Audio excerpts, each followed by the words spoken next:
Hey folks, Pastor Jordan coming to you on this absolutely beautiful Thursday morning.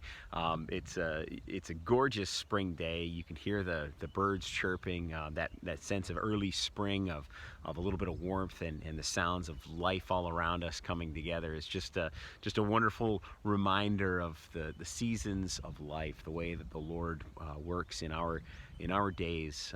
To bring those changes of seasons about, to bring new life and renewal and rebirth and regrowth in. It's just a blessed day and a blessed season, and so I'm happy to be able to come to you on such a gorgeous day and to bring the sermon preview for this coming Sunday, which is Palm Sunday, and also to share with you a couple of announcements for this week. So the first thing I wanted to let you know is this week on Friday, which is tomorrow, if you're watching the video on the day that it's put out, on Friday of this week, you'll be able to come here and grab your Take and Cook spaghetti supper. It's going to be a little cooler tomorrow and a little rainy, so it's a great night for some nice warm homemade pasta sauce and some noodles.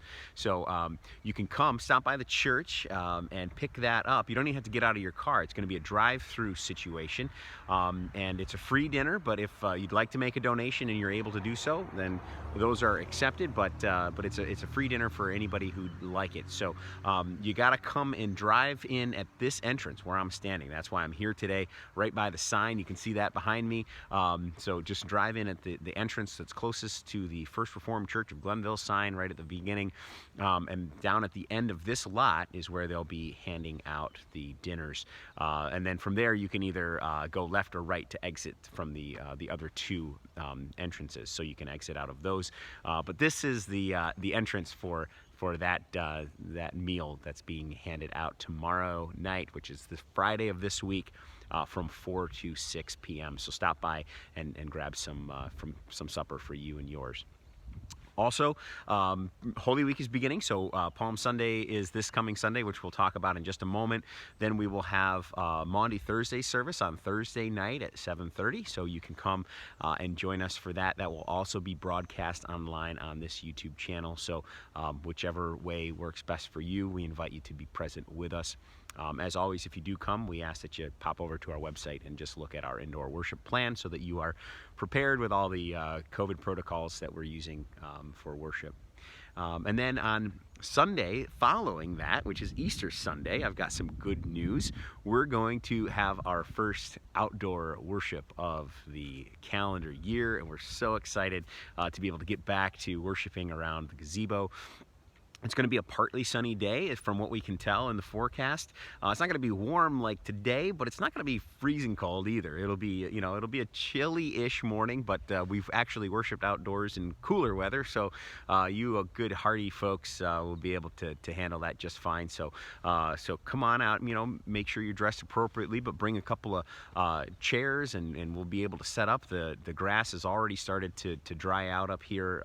There's not really any muddy spots around the gazebo right now, so as we continue to have warm days and sunshine and some breeze on it, it'll be nice and dry. So I don't think we have to worry about mud. It's going to be a great morning for that. So come on out and worship with us around the gazebo on Easter Sunday and celebrate the resurrection of our risen Lord and Savior Jesus Christ with a beautiful outdoor worship service at 10 a.m. Eastern Time.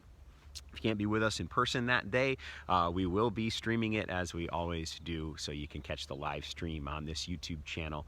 Also, earlier that morning, Easter Sunday morning, we'll be doing a sunrise live stream hymn sing. So like we did last year, it was a lot of fun. Going on in the chats, people saying hello to each other and wishing each other a happy Easter on the first moment of Easter morning. So we'll do that as well. We don't think we'll do that in person just because it's going to be a little bit chilly, so we will probably do that just online, but we'll join in the celebration of Easter Sunday at the 10 a.m. Eastern service together here around the gazebo. So those are the announcements that we have for you for this week. We look forward to all these fun things that are going on, and the blessings of springtime and the blessings of Holy Week that are now upon us. And speaking of Holy Week, as we enter this Palm Sunday, we will we will hear a story that we're very familiar with. You know, the triumphal entry of Jesus Christ into Jerusalem, the crowds that gather and shout, the waving of branches and the laying down of cloaks upon the pathway leading to Jerusalem, the celebration of that joyous occasion of Jesus coming into Easter. And then we'll look at the contrast that takes place in this story when at one moment the Pharisees say to Jesus, "Tell these people to be quiet." Right? There was concern around this moment as well for how this all might play out.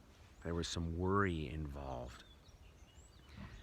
And we know that this triumphal entry of Jesus into Jerusalem would befall the week to follow, that as the days wore on in Jerusalem after Jesus' arrival there, we see as the story and the hope and the joy of it all starts to decay into the darkness of the Last Supper and what happens around that table, and then the betrayal of Jesus Christ and what leads to his arrest and eventual crucifixion, his burial in a tomb. And so we'll look at the contrasting nature of this day, of the celebration, but also the command to be quiet, to stop this celebration. How does that contrast work? How do we hold all of that stuff that's seemingly contrasting one another? How do we hold all of that in context? How do we hold that in conversation? And then how do we bring that to our own lives, right? How do we celebrate the joys of Easter Sunday when there's still so much difficulty around us? We've all just had a really tough year. We've been through so much as families and as communities and as a society, and it's been so hard. And now we have this joyous celebration, and yet there are wounds that we carry along the way. There's things that we've lost. There's things that we've left behind. There's people that we've had to say goodbye to. Or maybe people we haven't even had a chance to say goodbye to. Right? And so how do we hold all that contrast together on the beginning of Holy Week, on this Palm Sunday? So we'll begin our journey with Jesus Christ on Sunday. The journey that starts at the outskirts of the city of Jerusalem and eventually leads him into death and also resurrection. I look forward to being with you this week as we begin this Holy Week together. May the Lord bless your day on this sunny Thursday, and may you have some good pasta in your bellies tomorrow night, and then may we enjoy all of the ups and the downs of Palm Sunday and Maundy Thursday that lead us to Easter. May that be what we do this week. I hope the Lord is with you today, and I look forward to seeing you all again soon. God bless. Bye-bye.